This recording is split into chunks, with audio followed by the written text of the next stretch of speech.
ka mga butang nga importante sa iyang kinabuhi. The word endure. To endure sa mga sitwasyon sa iyang kinabuhi.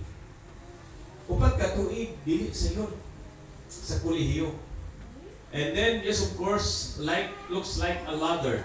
Nga niabot si Stephanie sa iyahang sitwasyon nga gikan sa kinder, nag-elementary, nag-high school, tapos nag-college siya, pagkahuman karon na atalini para isilibrar o magpasalamat sa pagkamaayo sa Dios sa iyahang kalampusan.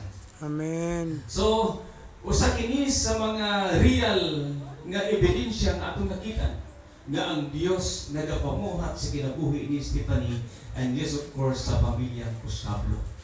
And I salute to the family Puscablo, especially to kay Stephanie Puscablo.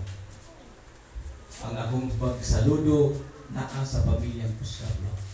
Tungod kay dili sa yon, no? Ang success sa kinabuhi ni Stephanie nagatangag kini siya sa duha ka punto nga mao ang iyahang pag-endure sa tanang mga problema sa kinabuhi. Daghang mga temptation sa kinabuhi, hardship sa kinabuhi, dili sa yon. O daghan pod ang nagmalampuson nga wa nagaingon nga dili man sa iyon ra makaayo. Amen. Na ba?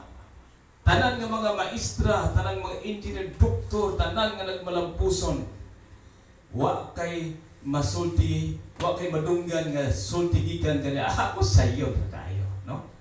Maliban lang tong mo exam na lang ta o nya mahimo na intang adto na mahimo na intang taas atong ranggo, alay po na siya ng istorya, no?